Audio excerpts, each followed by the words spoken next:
Welcome to the Circle. Well, thank you, Delphine. So happy to have you here. This is, this is turnabout for me. I'm usually the one that asks the questions. Right? So it's a different experience to be giving the answers. Well, the funny thing about it is, unlike a lot of my guests, there was so much material on you because you have been interviewing so many people. So I had lots to watch. Great. But let me introduce you formally for our audience. Rick Reiff, Pulitzer Prize-winning journalist, editor-at-large for the Orange County Business Journal, and, of course, the host and producer of numerous public affairs programs over the years. And we've known each other for a long time. We go back, more than 15. Yeah, more than 15 for sure. I try not to age myself too much, but yes. And we met through our mutual friend, Richard Reisman, your partner in crime at the OCBJ. Yes, publisher of the Orange County Business Journal. Absolutely. Going through your bio and your resume, you have been involved. You have a very illustrious career. I mean, you've done so much in broadcasting and journalism. Probably what you're best known for in Orange County, at least that's what I'm know you best for, is the time that you spent at the Orange County Business Journal as the editor, which was from 1990 to 2000. Right? You've done your homework. I have. But you continued to pen the OC Insider column for another 5 years after that. That's correct. Which made sense to me because I feel like I'd been reading you a lot longer than 2020. 2000. That's what it is. And now you're the editor-at-large for the publication as well. Which is kind of a nice... Actually, I never liked the term executive editor, which is what I became after, I was the editor, still doing the column. I like editor-at-large. What exactly is editor-at-large? An editor-at-large is a large guy who does whatever he wants. So tell us a little bit about those early days when you guys kind of got the BJ off the ground. It's a fun story too. I love recounting it. We both came, I like to say that I was Richard's first hire. We had come, the Orange County Business Journal goes back to 1978, but it was a much different creature in those early days. And it was, I think, you might call it a shopper more than anything else. It didn't have a whole lot of articles in it. It wasn't so much different than, it said business on it, but it really wasn't. But to the credit of Marcia Marengo, who was the woman that founded it, she was very entrepreneurial. And she had this, going concern as a business journal, sold it in 1989. To the current ownership, CBJ, Larry Bridges, who is the owner of CBJ, and so then Larry really upped the game and invested a lot more into the publication, brought Richard on as the publisher, and then this is an interesting story. I'm working at Forbes magazine. I get a call from a friend who knew about this opening, and would I be interested in interviewing? And I said, yeah, because I really liked the idea of running my own show, which is something I hadn't done. Now, were you living locally at that time? No, I was in Chicago. I was in the Chicago bureau of Forbes magazine. I'd gone back to Chicago, though. I was born and raised. I don't know if we'll get into that. But then I went other places, including Northeast Ohio, where I really honed my journalism skills. But then I'm back at Forbes for a couple of years. In Chicago with Forbes for a couple of years. I get this call in 1990, hey, this outfit's looking for an editor. And sure, I'm game. I'll interview. And so we sit down. It's funny, in my career, the toughest job interview was the first one. And even though the jobs got bigger, the interviews kept getting easier. So now I'm interviewing with Richard, and you know how Richard is, rather direct style. He says, why would you want to leave Forbes magazine to come here? And I said, well, why? I knew he had been with the LA Times in their marketing department. I said, why did you leave the LA Times to come here? And he said, well, I realized I'd never be the publisher of the LA Times. And I said, well, my name isn't Forbes, you know? And he laughed and turned to the other guy who was there with him at lunch. I like this guy. And that was it. So, we take over this paper, and at that time it was very obscure.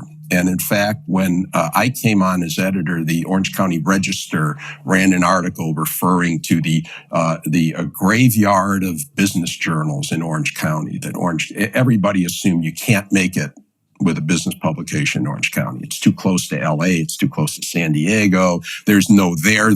There's no identity, and we each heard separately every argument for why it couldn't succeed. And people didn't know who we were.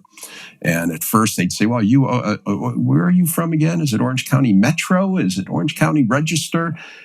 It took about 2.5 years. And then a switch went on. And suddenly it became, well, of course you're successful. Of course you're going to make it in Orange County. How can you not? There's so many businesses and so on and so forth. Well, you guys have continued to do some incredible things. And as I understand it, the Business Journal is now, if not one of the highest grossing business journals in the country, if not the highest grossing.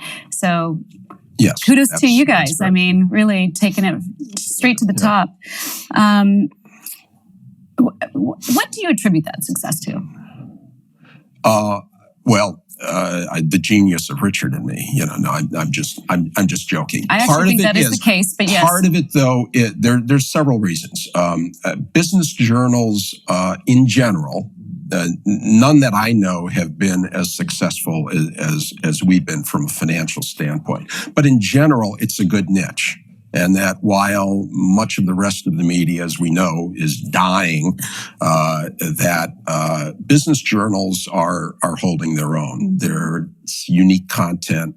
The people that want it really want it. And so it's a good, number one, it's a good model. Orange County's a great place it has such a diversity of businesses, and you have a business community that likes to, associate with each other. They're not sure what each other's doing, so it's fun to have a publication where they can kind of check up and find out, oh, I met this person, on the golf course or at a charity benefit, and so it's nice in that sense. And thirdly, we, to the credit of Larry Bridges, who we mentioned, and Richard, and myself, I think we always took kind of an unorthodox approach. We did not accept some of the strictures of journalism that can inhibit a publication. For example, we never. I guess I would say that the ownership, Larry and Richard, appreciated the need for good journalism and for independent journalism. And on the other hand, I, as the editor, appreciated the fact that you have to have revenue. And sometimes, especially in and not so much nowadays because things have disintegrated so much in journalism, but journalists tended to, I always said, they bit the hand that fed them. They would actually alienate. They would. It was almost as if some journalists wanted to go out of their way to alienate advertisers. And there was this, and the argument would be, well, the public expects us to, have this distinction. And one of my answers is, well, you're failing at that because the public doesn't believe it. The public, regardless of what you try to do, the public believes you're going to write articles tailored to the advertisers. Okay. And the problem was we never wrote articles at the Business Journal that were tailored, because someone was advertising. But at the same time, I'll give you a good example. I know I'm getting into the weeds now. But one of the things that journalists used to do, they almost had a rule that if you got pitched a story, God forbid somebody from the advertising department would come and say, we've got this person advertising, they've got some store, it's a new concept and it's really catching on fire. At the Business Journal, we'd say, all right, thanks. We'll we'll check it out. We'll take a look at it. Most places, there would be a memo that goes out. So-and-so went into the newsroom and, you're not allowed to do that, and so it was things like that. And, I'd have a staff, I'd have reporters. We're doing maybe a story, on some new workers' compensation rule, let's say. All right, so let's call lawyers. Well, why not call a law firm that, advertise in the paper? They're actually taking out ads aimed at employers, And again, if a reporter knew sounds like smart another business lawyer, to me. yeah, and if a reporter knew a lawyer somewhere else, that's fine. Call that person. But here's a person you can call. No, they wouldn't call. Their instinct is not to call that person. They're going to call the person who a PR person recommends to them. And I'm saying that's interesting. So this PR person's getting paid to promote this person. And so you're going to go to them. You're not going to go to the person that's actually putting food on your table. Yeah. So again, that's all things being equal. I never stopped a reporter from, using somebody else, but I'm saying, come on, we have a community here. And I always loved the idea of no walls. That's one thing we never had at the Business Journal, were walls. Some of the best tips we got were from salespeople. And it's amazing. Salespeople really weren't interested in running an article on someone that bought an ad because they knew they couldn't do that. They became eyes and ears for us. They were out there. They were hearing things going on in the business community, so they provided us with a lot of leads. So it was really, it was a good environment, and I think it remains that way. Well, you guys are known for doing unique things. I mean, even the fact that the Business Journal is still coming out in a print publication when so many publications have gone strictly to digital. Granted, there is a digital version of it as well, but as I understand it, you still can't just get the digital version without getting the print version. And I know that's something that Richard has felt very strongly about for a long time. Do you feel like that's one of the reasons why the publication has been so successful? Well, yeah, but you can only do that if you have content. Yes, the answer is yes, but the longer answer is it unique doesn't content. work. It has to be unique content. And the problem with daily newspapers is so much of what they have is not unique content. Yeah, that makes sense too. So I have to tell you, I did call Richard and talk to him a little bit about the time that you guys spent together. And he's obviously speaks so highly of you, but here's a quote. Rick brought a talent and energy along with unremitting standards of excellence to the editorial department, which made it among the highest quality newsrooms amongst business journals in the country. Well, that was nice. That's very nice. Yeah. And I could say some nice things about Richard too. Well, you might as well just go ahead and do that right now. Well, I think I've already said he really had a respect for the editorial product and realized that was what sold the paper. But he also, he much like Malcolm Forbes, a publication that I'd worked for prior. How Malcolm Forbes, because the sheer power of his personality, he really attracted businesses and CEOs. For instance, I'm digressing a little, but when I was at Forbes, the thing that really distinguished us from Fortune and from Business Week was the fact that CEOs kind of liked Forbes. Mm-hmm. And I think it's because they saw Malcolm as one of their own. Mm-hmm. And so they had a little more attachment. They'd be a little more willing to return a phone call from a Forbes reporter than from one of the others publications. Well, the other thing that Forbes does that the Business Journal does is the lists, right? And I think people love lists because,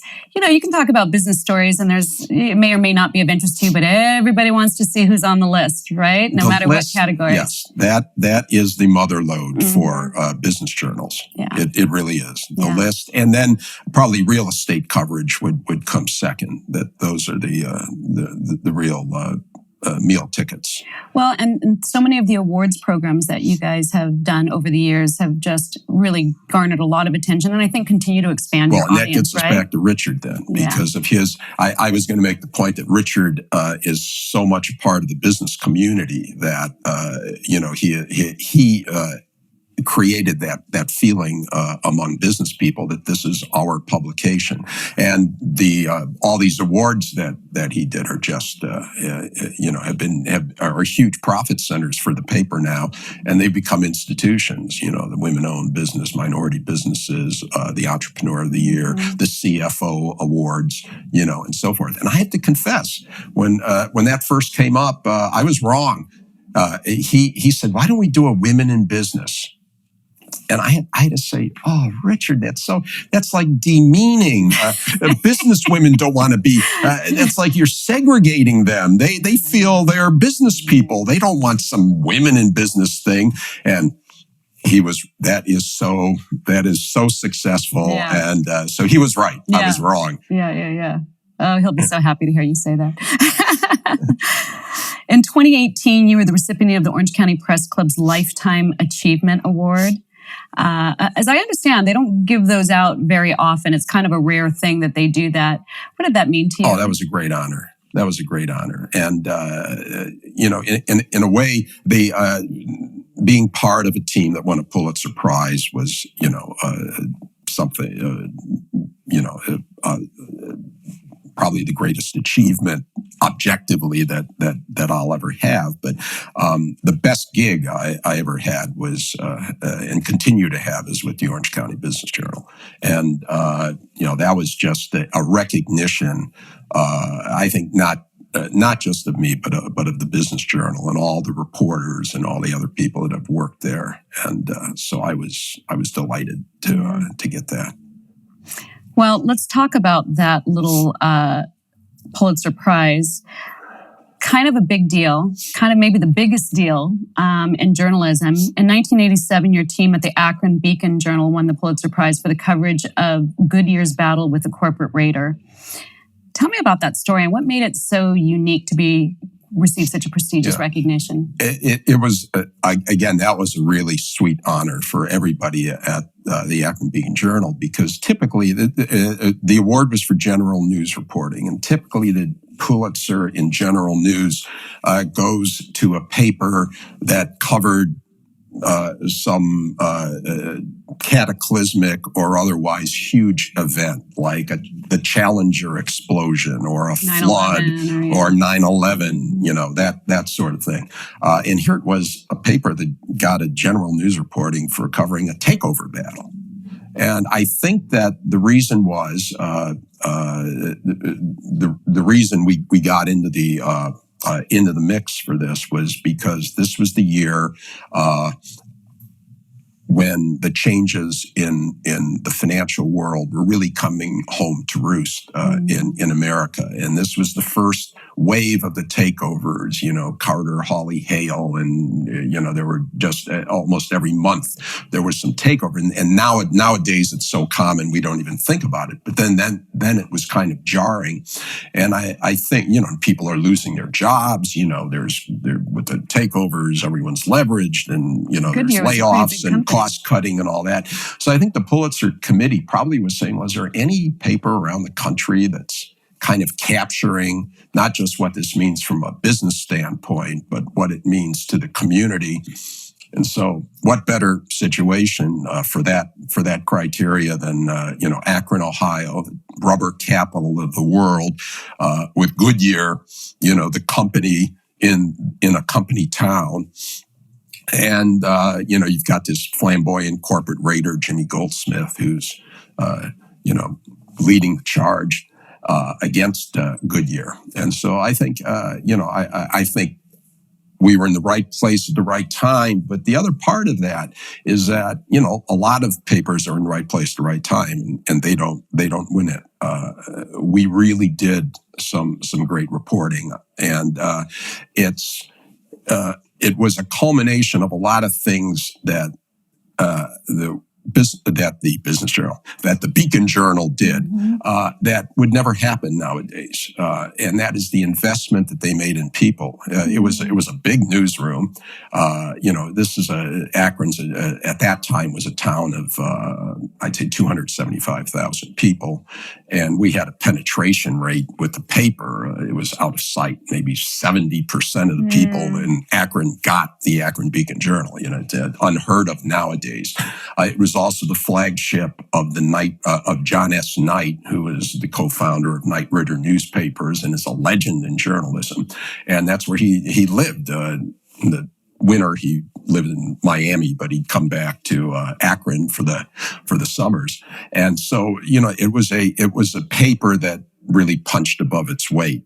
And for example, in my case, they had sent me to finishing schools. I spent 1 month in, when I say finishing schools, this was for business. We got this guy now who's a business writer, so we'll send you to University of Missouri for a month. And, so I'm getting paid to go to school for a month, and then a Stony or banking fellowship at Rutgers the following year. So, nowadays, no paper would invest that kind of money. A paper serving a community of that size. The world has changed. And so I had some training. So when it hit, they send me to the New York Stock Exchange, and I spent a day on the floor, and that's where I got the tip that, at that time, everybody knew somebody was buying up Goodyear stock, but they didn't know at that point who it was. And I got word from one of the people there, it's Merrill Lynch. Oh, Merrill Lynch. So we run the story that Merrill Lynch is, the proxy for somebody. That's good old-fashioned journalism right there. Yeah. And it was because I was on the floor and, I'm talking, and it was funny. One of these dealers, the people who are actually handling the trades, he lived in New York, but his father had grown up in Akron. So he was talking to me. He thought this was great that here's this reporter from Akron where my dad grew up, and so he was the one. Well, anyway, I got the tip and all that. And so then from there, somebody else made the link. I think I can tell these stories now. A PR person at Goodyear found out because they hired some sleuths that Jimmy Goldsmith was the guy, and so that's how we got Jimmy Goldsmith. That Merrill Lynch was buying the stock for Goldsmith. So anyway, it was an interesting story. I mean, it really was. So how did that winning that honor change the course or affect the course of your career? Oh.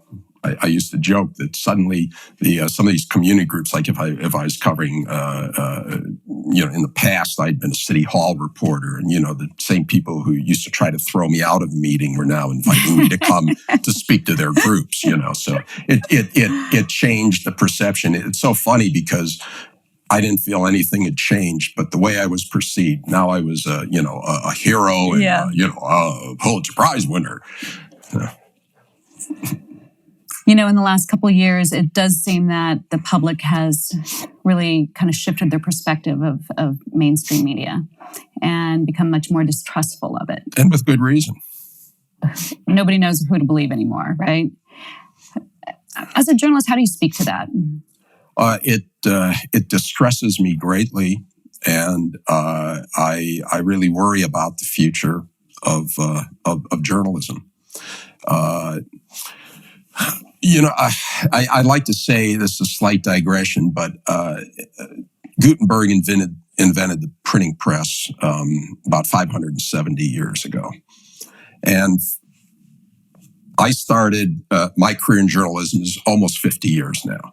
So when I started, there has been more changes in journalism in my lifetime as a journalist than in the 520 years preceding it.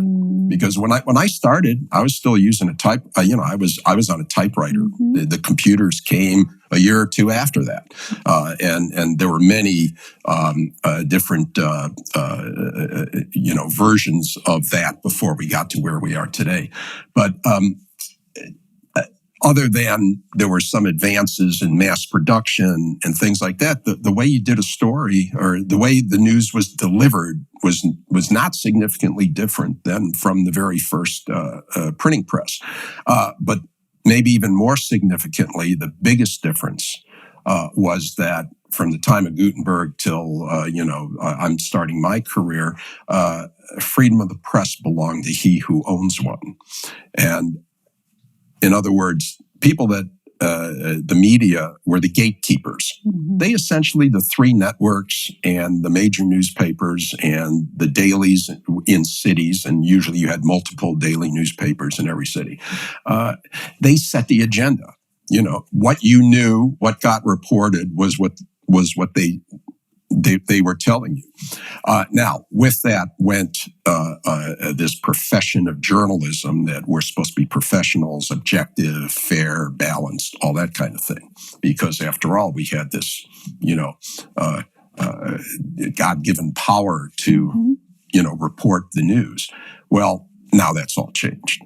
And there's good things about that and bad things. I think that the fact that now with the internet and social media, everybody's a pundit. Anybody who wants to express an opinion can do so.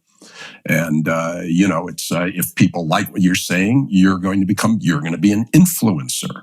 We don't have gatekeepers anymore. The Wall Street Journal, New York Times, Washington Post are still very influential, but they're not gatekeepers like they used to be. And so, that's changed. And in many ways, I think that's good. It's been empowering for people. But the downside is that given the financial imperatives of media and I would say the uncivilized tone of social media, we've lost a sense of civility. We've lost fairness to a great extent. And to my distress, I see journalists playing into that rather than standing apart and saying, we're not going to be a part of that. We're going to be fair. We're going to be objective. They jump in and do the same thing. Mm-hmm. So, one of the things I've been thinking about doing is maybe some kind of a blog where I just analyze how news organizations cover a story. And I love that. Every hour, I see things on CNN and on Fox where I can say, oh gosh, it's slanted this way, it's slanted that way. People know that. Yeah. Everybody I run into, and just talk to them, people know. I'll say they can't trust anything anymore. Yeah. Why is it so slanted? Exactly. And most of them are beside themselves because they're saying we'd like to turn somewhere. Where do we turn to get the news? Because people know they're being jobbed. They know it's slanted. Yeah. And why hasn't somebody stepped up and actually provided that? Because everybody's asking for that. Is it that difficult of a thing just to bring straight news without Nobody's slants? Figured out how to make it profitable. And when I say nobody, that's not quite true. There are some good publications out there. The Economist, I think, is a good publication. I think the Wall Street Journal's an excellent publication. Do you think social media has made it to where we can never go back? I mean, there's so much proliferation of disinformation now through social media. Even if you were to try to get some, structure around the bigger news organizations, how would you ever be able to reel that in on social media? We can't I don't think you can reel it in. I think the attempts to reel it in are hopeless. And I don't think we should even try. I mean, is fact-checking the answer? Well, you see, what I think is that I think this will get sorted out. I think people are getting pretty sophisticated that they can...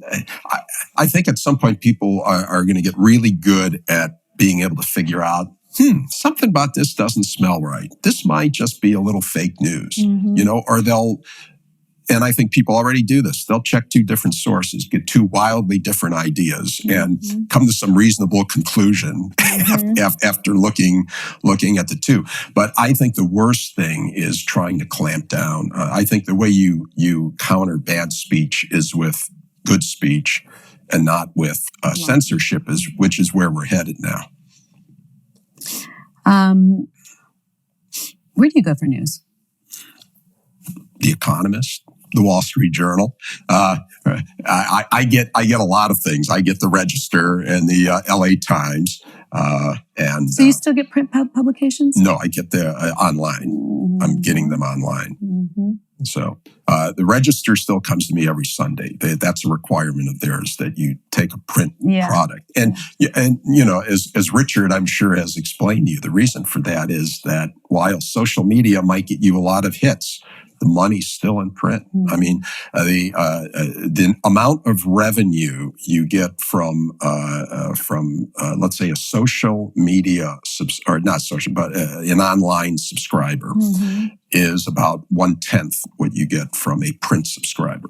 Yeah. So that's yet the interesting thing about it, having come from the advertising world, is if somebody looks at an ad in digital form, I know it. We can count exactly how many eyes have been on that ad. We can't count that in print form. That's true. And yet still it's the more expensive route to go. But, in the business journal, and we should probably show it because I have it right here.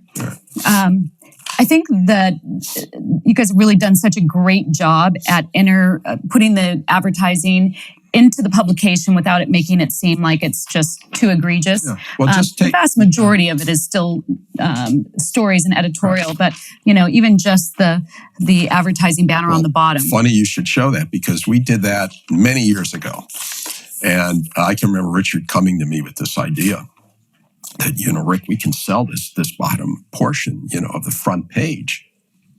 I thought, this is fantastic. Well, I got a call from one of my colleagues at the Orange County Register. They were, I could tell, this was, he's going to do an article on how this is a terrible thing. Like, we're selling out. We're selling our front page to an advertiser. And I said, well, first of all, you sell other pages to advertisers. So we're taking the strip. The Wall Street Journal is already doing this. In Europe, a lot of papers do this. And I said, in a way, it kind of creates a buzz. It's like, there's excitement here. Somebody wants to, make a statement here on the front page. I said, it's right at the bottom. It's not like we're turning over the top of the paper or something. And I thought this reporter was going to do a hatchet job on us, but they didn't write anything at all. Because I think he felt my arguments were, unfortunately for me, I would have loved the publicity. When the Register decided to do it would have come back and bite him in the butt. Well, I would have loved the publicity, but now I think you can look at the Register and they do the same thing, and the LA Times does the same thing, and they'll wrap their paper around an ad. That the first thing you get is the ad that's wrapped around the paper. So everybody's come around. That was another one of the unorthodox things that we did. But there was this hidebound rule in American journalism at the time that, for some strange reason, if you turned over part of your front page to an advertiser, you were somehow violating the ethics of journalism. And there was one time, there was a then editor at the LA Times who was addressing an issue like this. It was this type of an issue. And he said, you just don't do it. That was the answer. Like, why don't you just don't do it? Okay. Yeah. Well, Rick, print publications are not your only medium. From 2004 to 2018, you hosted and produced the Inside OC with Rick Reiff and SoCal Insider with Rick Reiff, which aired on PBS and KDOC and Cox. And you also co-hosted Studio SoCal for 3 seasons. So talk to me about this. First of all, what made you shift from print to broadcast media? Well, nowadays it's different because journalists coming out of journalism schools are jacks of all trades. So they can do online, they can do print, they can do TV. They're very good. Video. They're very good at doing all things. But when I was coming up, basically, you were in a lane. You were either a print person or a TV person. A print person was very serious, very knowledgeable. A TV person was very pretty or handsome and wore a lot of makeup and read stuff off. More of an acting role. They were actors. They were actors. Kind of an unfair, but that was kind of generally what it was like.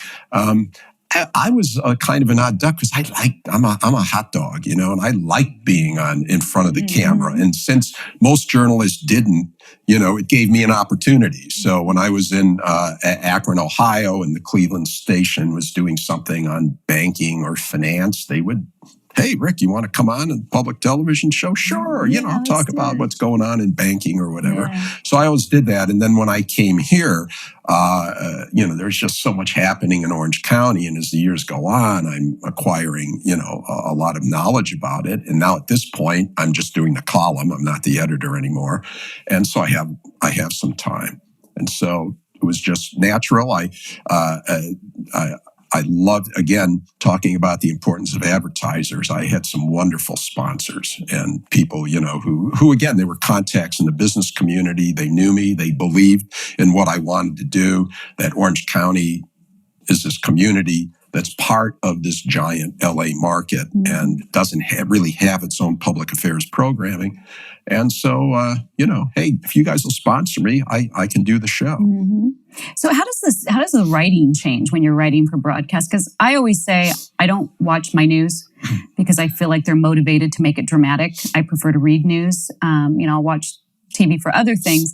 But did you find that the actual writing or the types of stories or topics that you would pick shifted? It's a different style. Yeah. You have to, when you do a regular news story, you can pretty much pack in all the information you want. You want to have a lead that kind of summarizes everything, but then, the rest you can work in. When you're doing TV, it's got to be, boom. And you want it to be something that grabs, a viewer. So it is different. Mm-hmm. It is different. I remember that I've seen you on television for years now too. What type of numbers were you getting? What type of viewership were you guys reaching? Actually pretty good. Now, let's see. I'm trying to remember. I think the number that we used was that we, when you add it all up, we were doing about 1 million viewers a year. Now, that means, any one show might get 10,000, or on its initial run, but it generally was a few thousand viewers per show. But it's airing so many times, would air, and then we'd repeat it during the week and everything, so that it came out to about 1 million viewers a year. Wow! Congratulations! Yeah. Those are some big numbers. Do you watch any news programs on television? Oh, I'm watching Fox and CNN almost all the time. Okay, so you go back and forth between the two.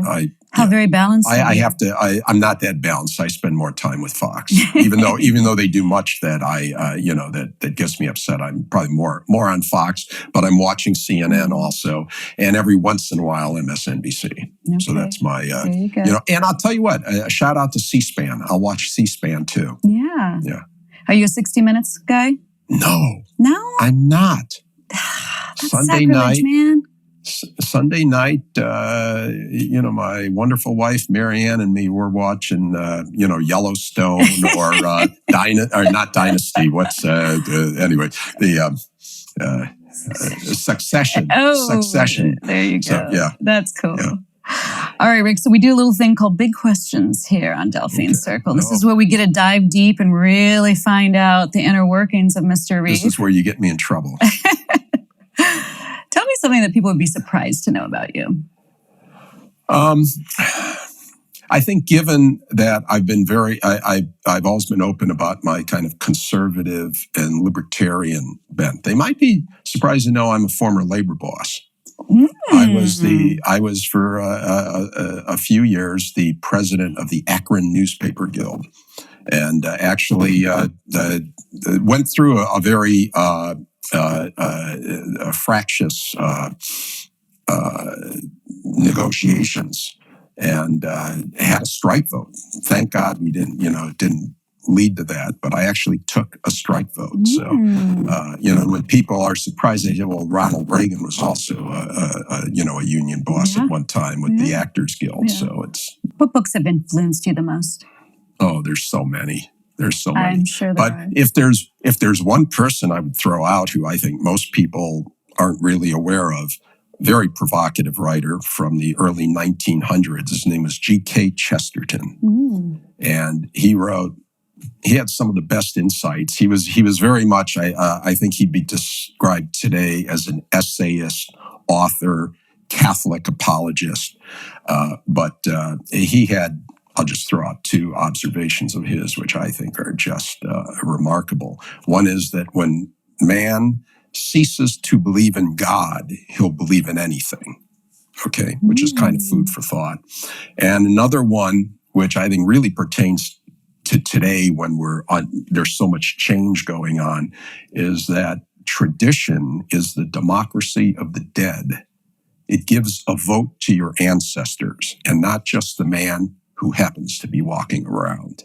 Now, you may agree or disagree with that, but I think he was so original in his thinking and the way that he said things. I find him very inspiring.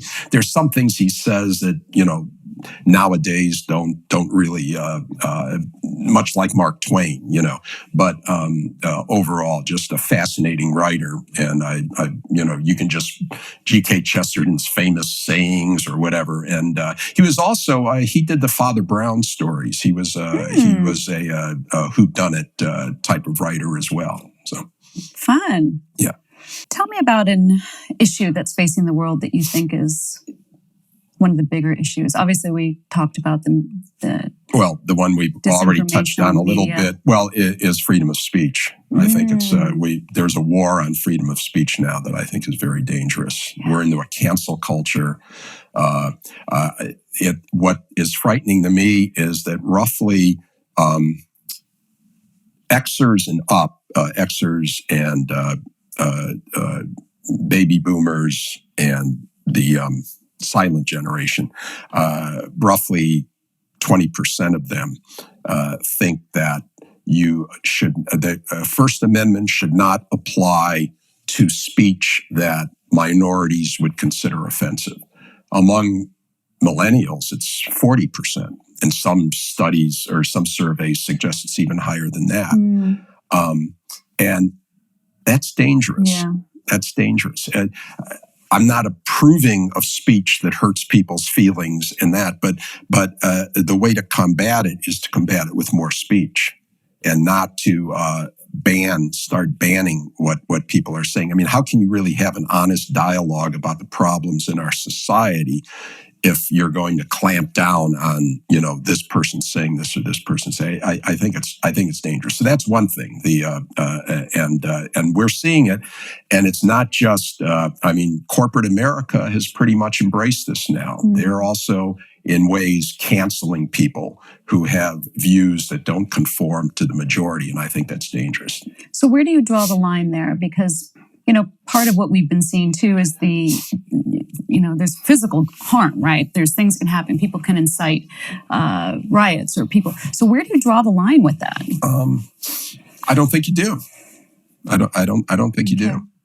So anything can be said. Yeah. I'm pretty much an absolutist at that. All right. Yeah. Tell me something you used to believe but you don't anymore. It's going to be a downer, but it's nothing original with me. Virtually everybody I talk to, regardless of age, feels this way, and that's America's best days are behind it. Mm-hmm. I never believed that. I always thought that the future would be brighter than the past, and I don't see that now. Mm-hmm. And that it could change, but. Right now, I think we're on the downside for some of the reasons that I think we've already touched on. Yeah, well, that's sad. What can we do, Rick? How do we fix that? I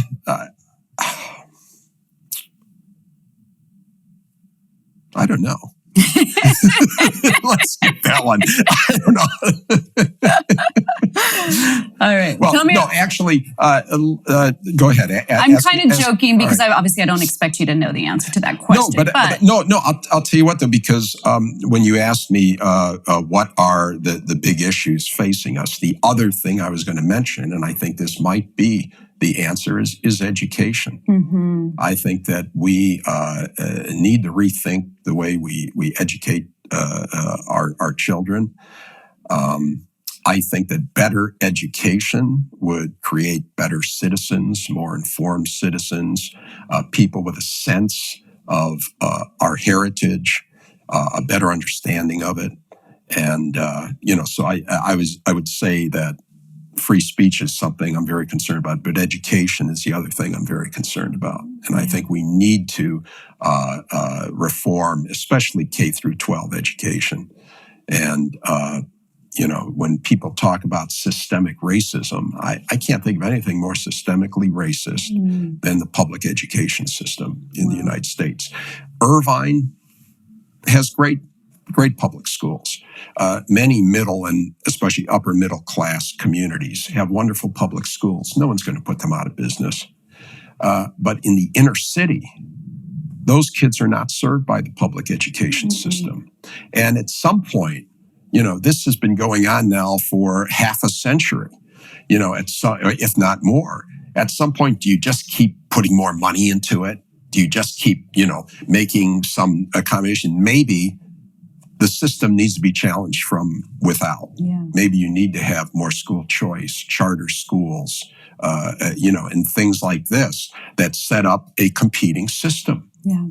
And we don't have that. This one size fits all isn't working, and I think that kind of fuels a lot of what we're dealing with right now too. Absolutely. Tell me about a goal you've yet to reach. I've reached all my goals. No, break par. You found Marianne, so the rest is. Well, we could talk. That's believe me, that was a great goal. Can I give a plug to Marianne? Let's do it. My wife, one of the most accomplished business executives in Orange County or anywhere else. She's a member of the Life Insurance Hall of Fame. That's not the exact name of it. That's what it amounts to. We're giving you editorial license here. She's recently retired from Pacific Life, where she was an executive vice president, and continues to serve on a corporate board. And so, we met about 13 years ago, and it's been extra innings for us. Yay. It's been fantastic. And but what can I say? And unfortunately, she's improving at golf more quickly than I am. So I think she's going to pass me at some point. But I guess that might be a goal. Break par. Oh, well, you can see the love on your face. That's so sweet, Rick. I'm so happy to see you happy. Let's go back a little bit. In 2011, your show Inside OC won the Golden Mike, an award that honors excellence in broadcasting news. For your best news public affairs program in Southern California. You and your awards, man, they keep coming. Quite the award winner. And so SoCal Insider also won the same award in 2012 and 2013. What are you most proud of when you think back on your career in broadcast? I think just some of the interviews that, I had. I did an interview with Placido Domingo prior to the problems he ran into later on. But Placido Domingo, Kareem Abdul-Jabbar, Todd Marinovich, who is a former star quarterback at USC and in Orange County, boy, who wound up running into many problems with drugs and but guy trying to get his life back together and gave a really compelling story. Had a homeless person on as somebody who got off the street talking about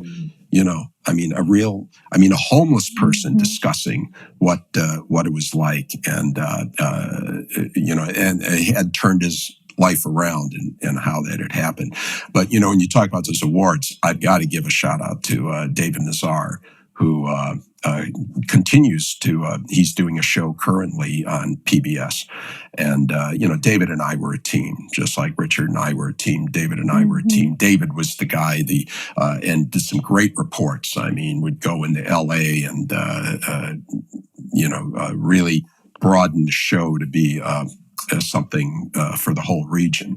And he was the TV guy and I was the print guy, and we often joked about those stereotypes that I mentioned before, and we would throw it at each other, but together we really collaborated well. And then more recently, when I had the show after it went back to being Inside OC, Scott Hayes is another local journalist who teamed with me on that on the show then, and so he deserves a lot of credit too.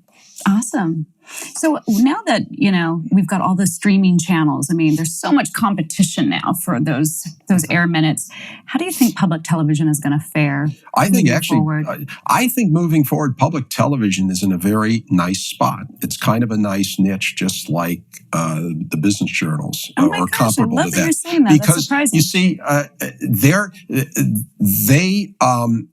and I must confess, I don't watch the news on PBS as much as I should. But when I do watch it, it seems like they are trying to go more down the middle, and they're certainly more civil in their approach. Some people would say boring, and I often say to them, there's some virtue in boring. If by boring you mean civil, that's good. Yeah. And so first of all, I think their approach is, and again, remember, they don't have the same economic imperative that Fox and MSNBC and CBS or anybody else does. As long as they have viewers like you and sponsors like you, they'll be okay. And so they have that ability to do that. But then also their audience is a pretty loyal audience. And it's small in comparison to the others. But for all the reasons you say, so much of the media is losing its audience. And so it's becoming more fragmented. So as the big guys get a little bit smaller, and PBS keeps its audience, relatively speaking, it's doing well. So I think they have a bright future. Great, I love that answer. That wasn't what I was expecting. So I'm sure you get asked all the time because there's, you're such an icon in the industry. For young people that are considering journalism as a career, what advice do you give them? I'm afraid I might give bad advice, and I guess the bad advice might be, don't get hung up on going to a journalism school. Isn't that funny? Greer Wilder was on the show recently, and she said the same thing. Really? Yeah.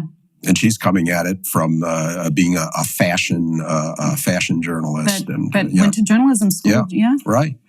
And probably for much the same reason, you should take courses. You should definitely learn how to operate a camera. How to be both behind and in front of a camera.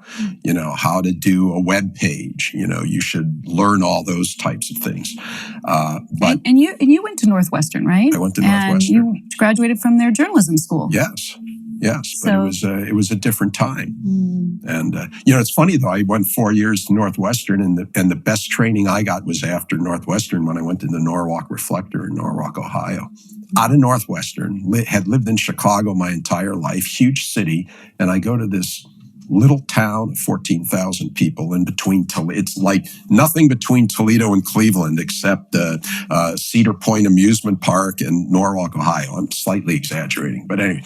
But I get there, and they talk about the tough test, to apply for the job. One of the questions, what's an easement?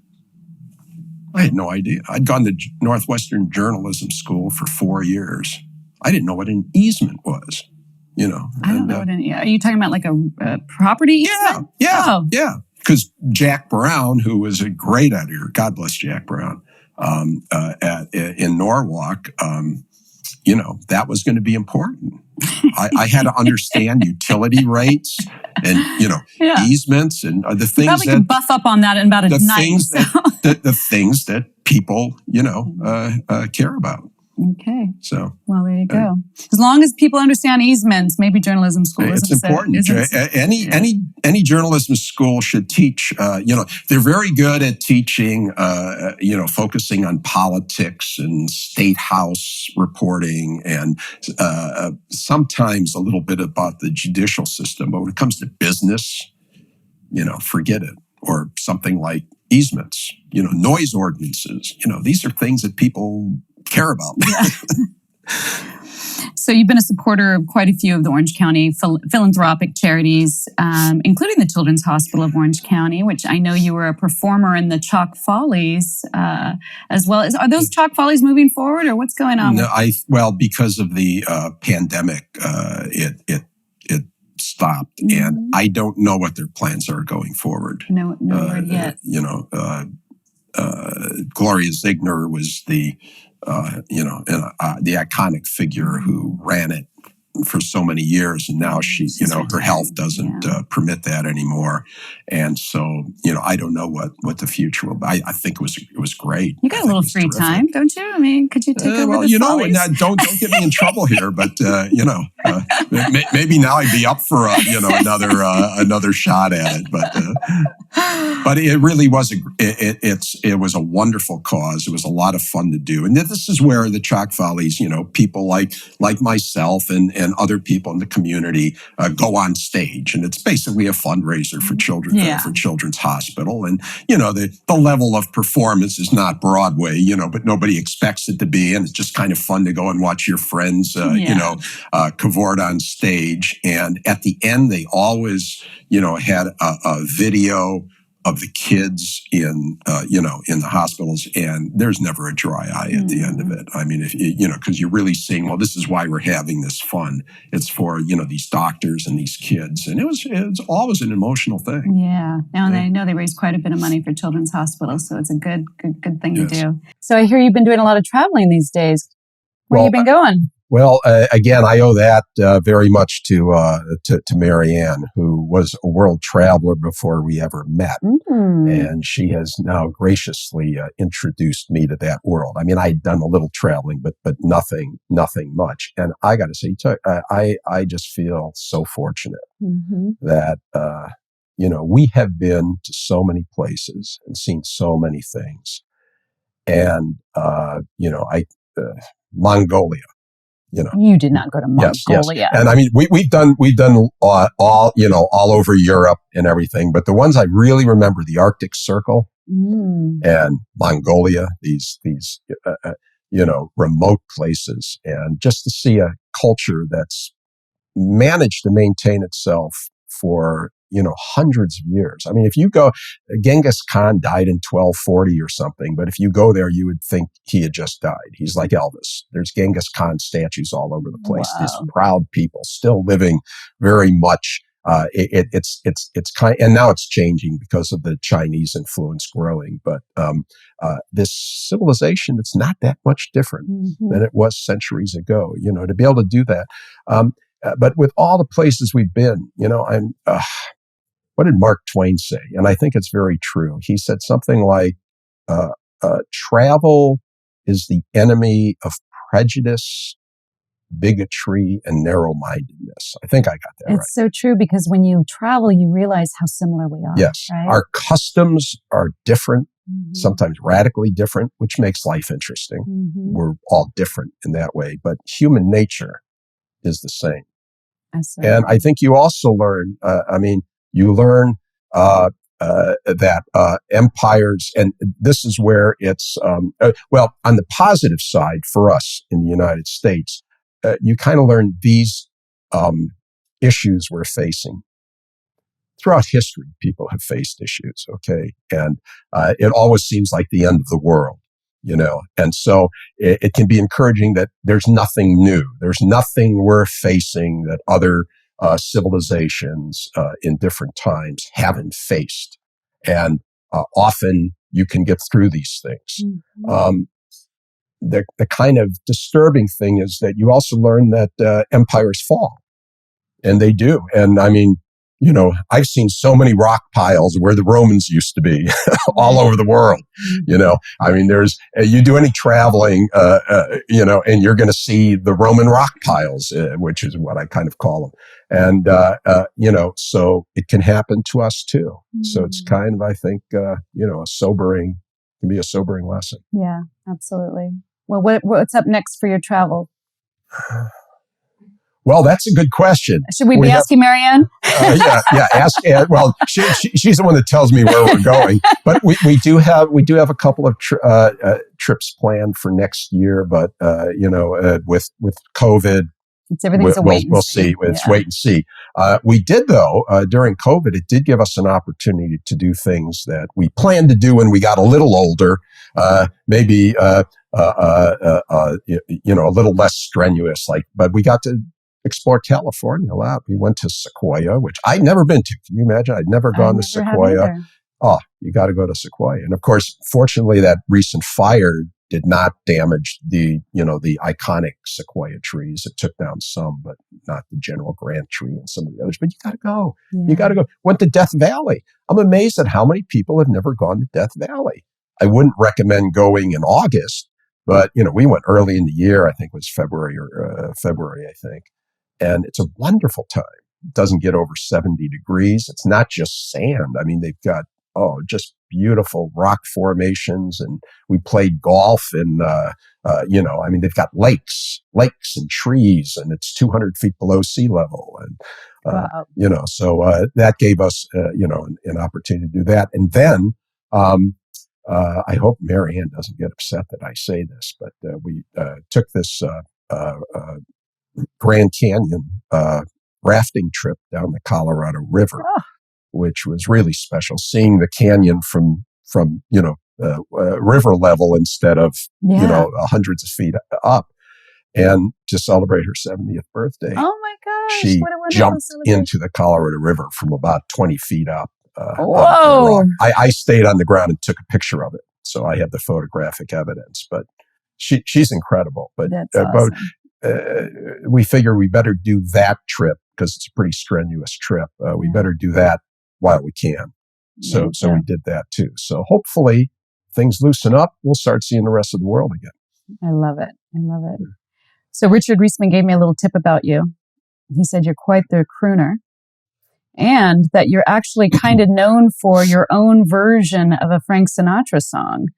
Could we put you on the spot to hear a couple lines of that? Oh my. With no, usually I do it with the New York soundtrack, but I don't have that. Okay. All right. Well, let's try it. Okay. All right. Start spreading the news. We're leaving today. I'm gonna be a part of it. Newport. These vagabond shoes are longing to stray right through the very heart of it. Newport. I want to wake up in a county that never sleeps and find I'm king of the orange, top of OC. These little county blues are melting away. I'll make a brand new start of it in old Newport, Mission Viejo, Costa Mesa, Irvine. And if I can make it there, I'll make it anywhere. Yay! So here's to you, Newport.